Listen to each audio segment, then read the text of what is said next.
Hello, magandang umaga mga kaibigan. Bibigyan lang naman natin diin yung sinabi ni Epifanio Labrador, yung tuwiran niyang paninira sa INC. Okay lang sana na magkomento siya tungkol dun sa rally. Kaya lang dinamay niya ang pamunuan ng INC. Minura niya ang kapatid na Eduardo Manalo. Tama ba yung mga kaibigan? Pakinggan natin ang sinabi niya. Sabi ng Iglesia ni Cristo, wala daw halong pamumulitik. Ay putang ina, politiko yung nagsalita dun eh. Ha? Isang maagang putang ina sa mga sa mga kalaban natin. Ha? At maging dito kay kay sino tong ng Iglesia ni Cristo? Si Eduardo, isang magandang putang ina mo ka. Ha, Eduardo Manalo, mukhang pera ka, talagang demonyo ka. Ilang bilyon ang binigay sa'yo? Tarantado ka. Ha? Okay na sana eh. Ang taas na ng respeto ko sa'yo eh. Ang ganda na ng ko sa Iglesia ni Cristo. Puro putang ina mo ka, Eduardo Manalo. Kiki ka ng ina mo. Tama ba ang ginawa nitong si Epifanio Labrador? Ang pakialaman niya ang INC at alimurahin ang kapatid ni Eduardo B. Manalo. Tama ba yun mga kaibigan? Ang kapatid ni Eduardo Manalo, dinamay niya. Dinamay mo, Epifanio Labrador. Hindi ka ba nahihiya? O sadyang wala ka talagang hiya? Hindi na dapat natin ito pamarisan at tularan mga kaibigan.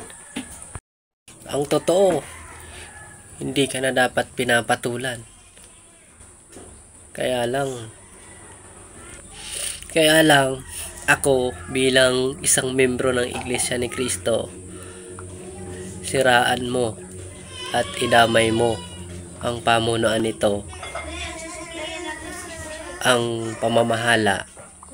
Masakit sa akin na ganun mo na lamang alipustahin ang Iglesia ni Cristo at ang namumuno dito. Hindi ko alam kung totoong tapang yung pinakita mo o sadyang ikaw yung bayaran. Kaya ang lakas ng loob mong magsalita ng masama laban sa INC at sa kapatid na Eduardo Manalo. Ito ang problema sa iyo, Epifanio Labrador. Parang may nabasa pa ako dun sa description sa YouTube channel mo na lumalaban ka sa tiwaling politiko. Eh bakit pati Iglesia ni Cristo dinadamay mo? Hindi naman yan sa politiko. Alam ko na ikaw yung number 1 na isang bayarang vlogger. Eh dapat yung kinakalaban mo yung tiwaling politiko. Hindi mo kami dapat dinadamay sa mga katarantaduhan mo. Isa pa sa mga problema ng ating bansa yung kagaya mong vlogger. Matanda ka na pero hindi mo pa rin nauunawaan. Bakit nga ba nagsagawa ng National Peace Rally ang Iglesia ni Cristo? Dahil yun para sa kapayapaan ng ating bansa at magkaisa ang bawat Pilipino. At yun naman talaga ang tama. Para rin sa kaunlaran ng ating bansa. Hindi lang naman kapakanan namin ang iniisip namin, kundi for the entire Philippine nation. Tungo sa ikauunlad, lahat naman tayo makikinabang.